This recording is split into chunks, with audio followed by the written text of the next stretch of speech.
மாலையும் ஊதுபத்தி மணமும் செண்டின் வாசமும் அந்த இடத்தின் நிகழ்வை தெருமுனையிலேயே கட்டியம் கூறிக்கொண்டிருந்தன என்றுதான் சொல்ல வேண்டும். வசந்தன் உயிரற்ற உடலாக கிடத்தி வைக்கப்பட்டிருந்தான். அவனுடைய மனைவி லதா ஓர் ஓரமாக வெறித்த பார்வையோடு இறுகி போய் உட்கார்ந்திருந்தாள். அருகில் மகன் சுரேஷும் மகள் சுபாவும் அழுதவாறு இருந்தார்கள். சுற்றிலும் உள்ள கூட்டத்தில் தெருவாசிகளும் நண்பர்களும் மீதம் அலுவலக சகாக்களுமாக இருந்தார்கள். அவளை கட்டிக்கொண்டு அழ உறவுகள் இல்லை என்றாலும் பக்கத்தில் உட்கார்ந்து தேற்ற நண்பர்கள் இருந்தார்கள். ஷாமியானா போடுவதிலிருந்து பாடை கட்டுவது வரை ஆளுக்கு ஒரு ஏற்பாடாக செய்து கொண்டிருந்தார்கள். அவளது முதலாளி அம்மாவும் விஷயம் கேள்விப்பட்டதிலிருந்தே இவளுடன் தான் இருக்கிறாள். ஐயோ, இப்படி பாதியிலேயே விட்டு போவாருன்னு நாங்க யாருமே நினைக்கல ஏலதா என்று பக்கத்து வீட்டம்மாள் கதறியதை வெறித்து பார்த்தாள் லதா. அவளை நெருங்கி அமர்ந்து அவளது கைகளை தனக்குள் கோர்த்தவாறு, லதா அழுதுடுமா, துக்கத்தை நெஞ்சிலேயே வச்சிருந்தேன்னா வெடிச்சிடும் என்றாள் தோழி. மகராசி எப்பவும் தான் வேலைன்னு ஓடிக்கிட்டே இருந்தா, புருஷனை செத்து சாத்தி வச்சிருக்காங்க, அலராளா பாரு அழுத்தக்காரி என்ற முணுமுணுப்புடன் தெரு பெண்கள் வந்து பார்த்த நகர்ந்த வண்ணம் இருந்தார்கள். நினைவுகள் எங்கோ சிதறி கொண்டிருந்தது லதாவுக்கு. இந்த மொத்த வீட்டின் அளவை விட பெரியது அவளது வீட்டின் முற்றறை. அங்குதான் அவளது அப்பா வக்கீல் தேவநாதனை பார்க்க வருகிறவர்கள் உட்கார வைக்கப்படுவார்கள். அங்குதான் அவள் முதலில் வசந்தனை பார்த்தாள். ஏதோ ஒரு கேஸ் விஷயமாக வசந்தனின் அப்பா வக்கீல் தேவநாதனை பார்க்க மகனையும் அழைத்து கொண்டு வந்திருந்தார் என்று தான் சொல்ல வேண்டும். சிவந்த நிறம், அதில் தானே அவள் மயங்கி போனாள். கல்லூரி படிப்பை முடித்துவிட்டு வேலை தேடும் வேளையில் இருந்தான். எப்படியோ இருவரின் விழிகளும் கலந்து காதல் என்ற உறவில் மலர்ந்தது என்று தான் சொல்ல வேண்டும். இவர்கள் காதல் மெல்ல கல்லூரிக்கும் வீட்டிற்கும் கசிய தொடங்கியது. இருவர் வீட்டிலும் பலத்த எதிர்ப்பு. அவள் படிப்பை முடிக்கவில்லை. அவன் அப்போதுதான் சின்ன வேலையில் சேர்ந்திருந்தான். இரு குடும்பமும் கை கழுவி விட தன் கையே தனக்கு உதவியானது என இருவருக்கும் ஆனது. திருமணமான புதிதில், என் செல்லக்குட்டி எனக்காக எல்லாத்தையும் தூக்கி போட்டுட்டு வந்திருக்கு, உன்னை என் உள்ள கையில வச்சு தாங்க வேண்டி என்று அவன் சொன்னான். நீ மட்டும் என்னம்மா, உங்க அப்பா உன் மேல எவ்வளவோ பிரியம் வச்சிருந்தாரு, உனக்காக வேலைக்கு எங்கெல்லாம் சிபாரிசு தேடி அலைஞ்சாரு, அம்மா தங்கச்சின்னு எல்லோரையும் எனக்காக தூக்கி போட்டுட்டு வந்துட்டியே, என் மேல அவ்வளோ பிரியமாடா உனக்கு என்றால் நெகிழ்ந்து போய் கண்ணீருடன். காலம் ஓடியது. சுபா சுரேஷ் இருவரும் பிறந்தார்கள். குடும்பம் பெருகிய அளவுக்கு வருமானம் பெருகவில்லை. போதாததுக்கு 2 குடும்பமுமே இவர்கள் 2 பேரையும் ஏற்றுக்கொள்ளவில்லை என்று தான் சொல்ல வேண்டும்.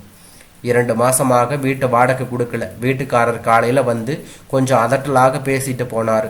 மளிகை சாமானும் தொடச்சுக்கன்னு இருக்கு, எப்படிதான் சொச்சனால ஓட்ட போறோமோன்னு இருக்கு என்று அவள் புலம்பிக் கொண்டே இருந்தாள். வேலையிலிருந்து வீடு திரும்பியவனிடம் சொன்னாள் லதா என்று தான் சொல்ல வேண்டும். சும்மா புலம்பிட்டே இருக்காத, மனுஷன் வீட்டுக்கு வந்தா நிம்மதியே இருக்க மாட்டேங்குது. கோபமாக சட்டையை கலற்றி வீசி எறிந்தான் என்று தான் சொல்ல வேண்டும். உங்க கூட வேலை பார்க்குறவங்க எல்லாம் நம்மள மாதிரியா கஷ்டப்படுறாங்க? சாமர்த்தியமே இல்லாத ஆம்பளைய கட்டிக்கிட்டேன், எல்லாம் என் தலையெழுத்து என்று புலம்ப ஆரம்பித்தாள் லதா. ஆமாண்டி, எனக்கு சாமர்த்தியம் போதாதுதான் என்று அவனும் கத்த ஆரம்பித்தான். என்னால பொய் கணக்கு எழுத முடியாது, அவனுங்க மாதிரி நம்புறவங்களை கழுத்தறுக்க முடியாது, இருக்க முடிஞ்சா இரு, இல்லைன்னா போய்கிட்டே இரு என்று இவன் வேகமாக பேச ஆரம்பித்தான். ஓகே, எனக்கு போக்கூட இல்லைன்னு சொல்லி காட்டுறீங்களாக்கும். பாலா போன காதல் வராமல் இருந்திருந்தா நானும் இன்னைக்கு ராஜாத்தி மாதிரி தான் இருந்திருப்பேன் என்று அவளும் புலம்பினாள். என்னடி, என்ன வாய் ரொம்ப நீளுது என்று இவனும் கத்த ஆரம்பித்தான். பின்ன நான் தான் உங்களை பார்த்து பல்ல இடிச்சனா? பின்னாடியே துரத்தினது நீங்க தானே. இப்ப நான்லாம் அனுபவிக்கிறேன். எங்க வீட்டு கொல்லப்புறம் சைஸ் இருக்குமா இந்த வீடு? அதுவும் மழை பெஞ்சா ஒழுகுது. பெத்தவங்க பார்த்து கட்டி வச்சா இப்படி கஷ்டப்பட்டு இருப்பேனா என்று அவளும் அவள் பங்கிற்கு புலம்ப ஆரம்பித்தாள். விட்டா பேசிக்கிட்டே போக போல இருக்கு. எழுந்து வந்து ஓங்கி ஒரு அறை. உங்களுக்கு மட்டும்தான் அடிக்க தெரியுமா? கேட்க நாதி இல்லைன்னு அடிக்கிறீங்களா? கன்னத்தை பிடித்தவாறு அடிப்பட்ட வேங்கையாக கத்த குழந்தைகள் விழித்து கொண்டு அழ நெருங்கி வந்து அவளை சமாதானப்படுத்தினான் வசந்தன். அது என்னவோ அவள் இல்லாமல் அவனுக்கு ஒன்றுமே செய்ய முடிவதில்லை என்று தான் சொல்ல வேண்டும். அன்றைய சண்டை அத்தோடு முடிந்தது என்று தான் சொல்ல வேண்டும். வசந்தனும் மாங்கு மாங்கென்று தான் உழைக்கிறான். நிரந்தரமில்லாத வேலை, ஓரளவே வருமானம், பெருகிய குடும்பம், ஏறுமுகமான விலைவாசி, இதையெல்லாம் அவனால் ஜெயிக்கத்தான் முடியவில்லை. வறுமையையும் கடமையையும் இருவரையும் வறுத்தெடுக்க இப்போது எல்லாம் இருவருக்கும் அடிக்கடி வார்த்தைகள் தடிக்கின்றன என்று தான் சொல்ல வேண்டும். சுபாவோட கிளாஸ் டீச்சர் வர சொன்னாங்கன்னு போய் பார்த்துட்டு வந்தேன். அவளை ஏதோ டான்ஸில் சேர்த்துருக்காங்களாம், அதுக்கு ட்ரெஸ் தைக்கணும்னு சொன்னாங்க என்று சொன்னாள் லதா. சரி, விஷயத்தை சொல்லு, எவ்வளோ பணம் கட்டணுமா என்றான் வெடுக்கென்று என்று தான் சொல்ல வேண்டும். பணம்னு சொன்னாலே இப்படி கோவப்பட்டா நான் என்னதான் பண்றது? நமக்குன்னு கொடுத்து உதவ யார் இருக்காங்க என்றான் சுய பச்சாவாதத்துடன். சரி சரி, நீ ஒப்பாரி வைக்காத, எவ்வளோ வேணும்னு சொல்லு என்று அவனும் சொன்னான். வர வர நீங்க ரொம்ப கோபப்படுறீங்க, கேட்க ஆள் இல்லைன்னு தானே எனக்கு இந்த கதி. உங்ககிட்ட வாழ்றதை விட என் பிள்ளைங்களை கூட்டிக்கிட்டு எங்கேயாவது போய் சாகிறேன் என்றவாறு விசும்பினாள் என்று தான் சொல்ல வேண்டும். எப்படியெல்லாம் காதலிச்சோம், எவ்வளோ எதிர்ப்பு, எல்லாத்தையும் மீறி பெத்தவங்களையும் மற்றவங்களையும் விட்டுவிட்டு கல்யாணம் பண்ணிக்கிட்டோம் என்று ஓடியது. இப்படி சண்டை போட்டுக்கிறதுக்கு தான் ஒன்று சேர்ந்தோமா? நம்மளை பார்த்து அவங்களெல்லாம் எவ்வளோ சாபம் விட்டுருப்பாங்க. அவங்களுக்கு எதிரில் நாம் 2 பேரும் சந்தோஷமாக வாழ்ந்து காட்ட வேண்டாமா? அவளிடம் அழுதுவிடும் தோணியில் வசந்தன் பேசினான் என்று தான் சொல்ல வேண்டும். எனக்கு மட்டும் இதெல்லாம் புரியாமலா இருக்கு? இதே வயசுல நாம 2 பேரும் எப்படி சந்தோஷமா கஷ்டம்னா என்னன்னு தெரியாம வளர்ந்தோம். ஆனா நம்ம குழந்தைங்க அப்படியா வளருதுங்க? சாதாரண ஸ்கூல்ல படிச்சுக்கிட்டு அடுத்த குழந்தைங்களை பார்த்து ஏங்கிக்கிட்டு என்னால் இதெல்லாம் தாங்கவே முடியலைங்க என்று இவளும் அழுதாள் என்று தான் சொல்ல வேண்டும். தேம்பி தேம்பி அழுதாள்லதா. தப்போ சரியோ, நம்மளோட இந்த முடிவு நம்மளோட வாரிசுகளையும் பாதிக்குது. அதே தான் நானும் சொல்கிறேன். நம்மளோட கஷ்டம் தீரணும்னா நானும் வேலைக்கு போகிறேங்க என்று முதலாக அவள் சொன்னாள். காலேஜ் படிப்பையும் பாதியில் நிறுத்தியாச்சு, என்ன வேலைக்கு நீ போவ என்று அவனும் கேட்டான். நம்ம தெரு கடைசி வீட்டு மாமி ஜவ்வரிசி தயார் பண்ணுற ஃபேக்ட்ரி வச்சுருக்காங்களாம். வேலைக்கு ஆள் தேவைப்படுதான், என்னால் வர முடியுமான்னு கேட்டு அனுப்பியிருந்தாங்க என்று இவளும் சொன்னான். நீ என்ன சொன்ன என்று அவனும் கேட்டான். என் வீட்டுக்காரர் வந்ததும் கேட்டு சொல்கிறேன்னு சொல்லிட்டேன். பக்கத்து வீட்டுக்காரக்கா ஸ்கூல் விட்டு வந்ததும் பிள்ளைங்களை பார்த்துக்கிறேன்னு சொன்னாங்க. ஏதோ சூப்பர்வைசர் வேலையா, மாதம் 5000 சம்பளமா. நான் போகட்டுமாங்க? அவன் தாடையை பிடித்து கெஞ்சினாள் என்று தான் சொல்ல வேண்டும். நல்ல இடமா, இந்த வேலை செட் ஆகுமான்னு மட்டும் பார்த்துக்க, மற்றபடி என் மகாராணி சொன்னா அதுக்கு அப்பீலே கிடையாது என்று இவனும் பவ்யமாக சொன்னான். அவள் வேலைக்கு போக ஆரம்பித்தாள். முதலில் குழந்தைகள் செட் ஆகாமல் தவித்து, பின்பு சாயங்காலம் அம்மா வேலை முடிந்து வரும் வரை இருக்க பழகி கொண்டார்கள். லதாவின் வேலை நேர்த்தியை பார்த்துவிட்டு அவளுக்கு சம்பளத்தை உயர்த்தி கொடுத்து அவளை தனது முழு நேர செக்ரட்டரியாக ஆக்கி கொண்டார் அந்த மாமி என்று தான் சொல்ல வேண்டும். வீட்டு வேலைகள் மெல்ல வசந்தனின் தலையில் விழ ஆரம்பித்தன. அலுவலக வேலை, வீட்டு வேலை, குழந்தைகள் என சுமைகள் இவன் தோளுக்கு இடம் மாறி கொண்டிருந்தன. ஆனால் நடுத்தர வர்க்க வாழ்க்கை கிடைக்க ஆரம்பித்தது என்று தான் சொல்ல வேண்டும். குழந்தைகளின் தேவைகளுக்காக இதை பொறுத்து கொண்டான் வசந்தன் என்று தான் சொல்ல வேண்டும். சமீப காலமாக அவளுக்கு அலுவலகம் முடிந்து வீடு திரும்ப மணி 8 ஆகி விடுகிறது. வசந்தனும் சொல்லி பார்த்து விட்டான் என்று தான் சொல்ல வேண்டும். லதா, நான் சொல்லிக்கிட்டே இருக்கேன், நீ கேட்கவே மாட்டேங்கிற. நீ செய்யறது ஒன்றும் சரியில்லை என்று சொன்னான். அப்பப்பா, இப்பதான் வேலையை முடிச்சுட்டு வீட்டுக்கு வரேன், வந்த உடனே ஆரம்பிச்சதாதீங்க என்று அவளும் அதற்கு பதில் சொன்னாள். வாய மூடு, ஊர் உலகத்துல நீதான் அதிசயமா வேலைக்கு போறியா? வேலைக்கு போற பொம்பளைங்களை போய் பாரு, குடும்பத்தையும் கவனிச்சுக்கிட்டு வேலைக்கும் போய்கிட்டு வர்றாங்க. உன்ன மாதிரி வேலை வேலைன்னு பைத்தியமா தெரியல என்று இவனும் கத்த ஆரம்பித்தான் என்று தான் சொல்ல வேண்டும். அப்படி பைத்தியமா தெரியறதால தான் இன்னைக்கு 4 பேரை போல நாமளும் நல்லா இருக்கிறோம். பசங்களை நல்ல ஸ்கூல்ல படிக்க வைக்க முடியுது, நல்ல துணிமணி கட்ட முடியுது என்று அவளும் பதிலுக்கு பதில் சொன்னாள். போதுண்டி உன் படிப்பும் துணிமணியும். முதல்ல நீ அம்மாவா நல்ல பொண்டாட்டியா இருக்க பாரு. தினமும் 8 மணிக்கு வந்து தூங்குற பசங்களை எழுப்பி சாப்பாடு கொடுக்கறதெல்லாம் ஒரு பொழப்பா? நம்ம பிள்ளைங்க என்ன படிக்குது, எப்படி படிக்குதுன்னு உனக்கு தெரியுமா? பசங்க கிட்ட பாசமா 5 நிமிஷம் உட்கார்ந்து பேச முடியல, பசி நேரத்துல சாப்பாடு கொடுக்க முடியல, பணம் சம்பாதிக்கிறாளாம் பணம் என்று அவனும் சொன்னான். அன்றும் அப்படிதான் முதலாளி அம்மாவோடு செல்லில் பேசி கொண்டிருந்தான். 1/2 மணி நேரம் அப்படி என்ன பேச்சு வேண்டியிருக்கு. இப்போதானே ஆஃபீஸ்லேருந்து வந்த, இப்போ சொல்கிற வேலையை அங்கே இருக்கும்போது சொல்ல மாட்டாங்களாம்மா உங்கள் முதலாளி அம்மா என்பதை வேண்டுமென்றே அழுத்தி சொன்னான் என்று தான் சொல்ல வேண்டும். இந்த வேலையை பற்றி உங்களுக்கு என்ன தெரியும் என்றாள் கோபமாக லதா. உன்னோட வேலையை பற்றி எனக்கு ஒன்றும் தெரியாது, ஆனால் என் குழந்தைங்களோட பசி எனக்கு தெரியும் என்றான் என்று தான் சொல்ல வேண்டும். உங்கள் பிள்ளைங்களுக்கு பசினா ஒன்று நீங்கள் ஏதாவது செஞ்சு கொடுங்க, இல்லை கடையில் போய் டிஃபனை வாங்கி கொடுங்க.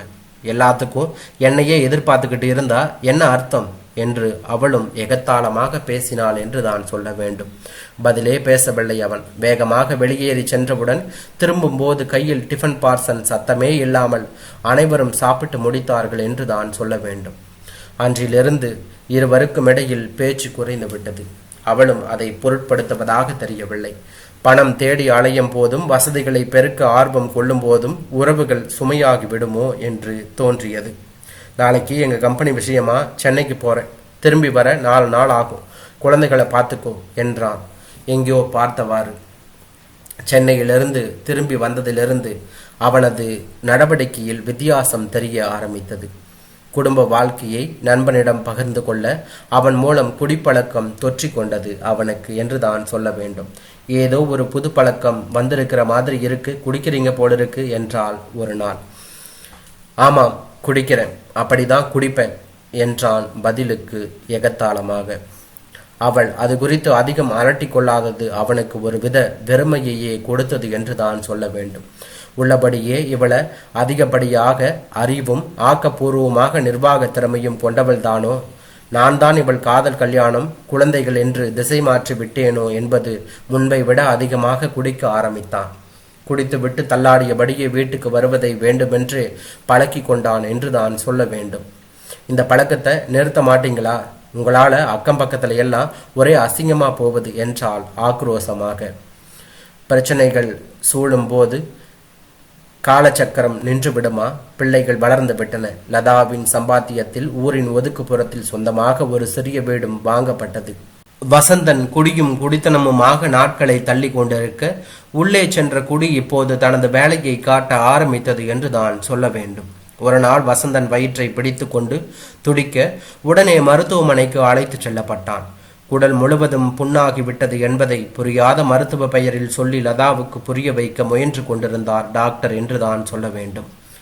ஒரு வாரம் மருத்துவமனையிலேயே தங்க வேண்டியது ஆகிவிட்டது அவர்களுக்கு. காலையில் எழுந்து பிள்ளைகளை பள்ளிக்கு அனுப்பிவிட்டு காலை டிஃபன் மதிய சாப்பாடு இரண்டையும் எடுத்துக்கொண்டு மருத்துவமனைக்கு வருவாள் லதா.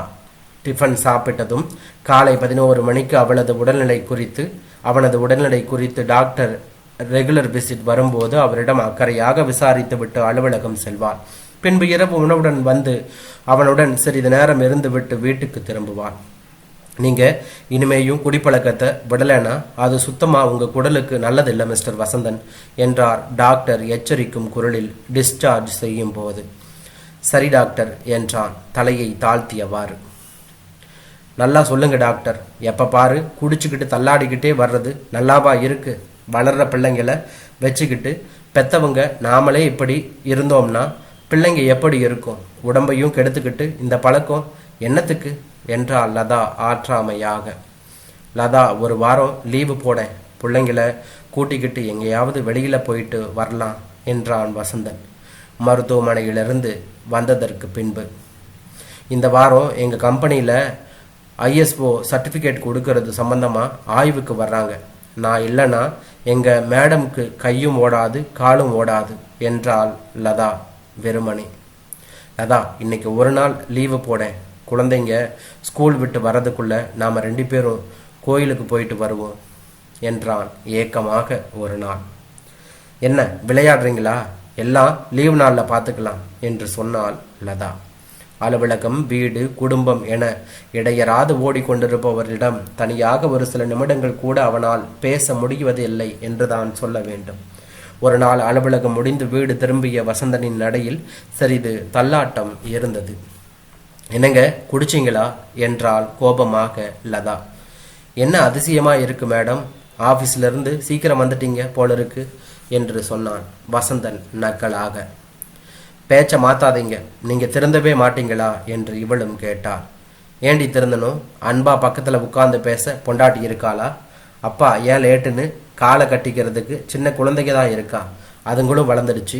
உனக்கும் ஆபீஸ் வேலை இருக்கு, நான் என்னத்துக்கு எல்லாத்துக்கும் பாரமா என்று எரிச்சலாக பேசிய கணவனை அவள் சமாதானப்படுத்தவே இல்லை என்றுதான் சொல்ல வேண்டும். நாளாக குடிப்பழக்கம் அதிகமாகி இதோ இன்று மாலைகளுக்கு மத்தியில் படுத்து கிடக்கிறான் வசந்தன். வாய் விட்டு அழுதுடலதா, அப்பதான் துக்கம் தொலையும், அலுவலக சகாக்கள் சொன்னார்கள் என்று தான் சொல்ல வேண்டும். அவளை மடியில் சாய்த்து கொண்டாள் முதலாளி அம்மா. அவள் ஓங்கி அழுதுடலதா, தானாக குடிச்சு தானா அழிஞ்சு போனாரு, நீ என்ன செய்வ? குடிக்காதீங்கன்னு சொல்லதான் சொன்னேன், கேட்டாரா மனுஷன்? கண்ணுக்கு வசந்த 2 பிள்ளைங்க, அழகான ஒரு பொண்டாட்டி, தனக்கு இருக்கலன்னு கொஞ்சமாவது நினைச்சு பார்த்துருக்கலாம். குடின்னு மனுஷன் குடியை கட்டிக்கிட்டு அழுதாரே, இன்னைக்கு அனுபவிக்கிறது யாரு? நீங்க 3 பேரும் தானே என்று முதலாளி அம்மா சொன்னார். ஆறுதல் சொன்ன முதலாளி அம்மாவின் மடியிலிருந்து படக்கென்று எழுந்தாள். தன் மேல் வைத்திருந்த அவளது கையை வெடுக்கென்று தட்டிவிட்டாள். கணவனின் உடலை பார்த்து பெரும் குரல் எடுத்து அழலானாள். இவ்வளவு நேரம் வெறித்திருந்த அம்மா திடீரென அழுவதை புரியாமல் பார்த்தனர் சுபாவும் சுரேஷும்.